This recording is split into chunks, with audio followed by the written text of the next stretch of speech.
redneck engineering when you don't have a fancy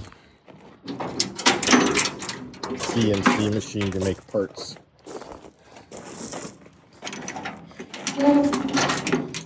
So we can now raise it and dump it. Chain spread stuff out the bottom.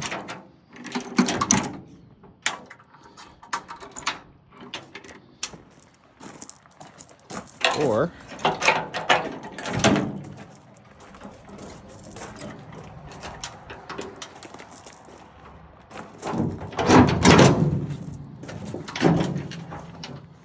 voila.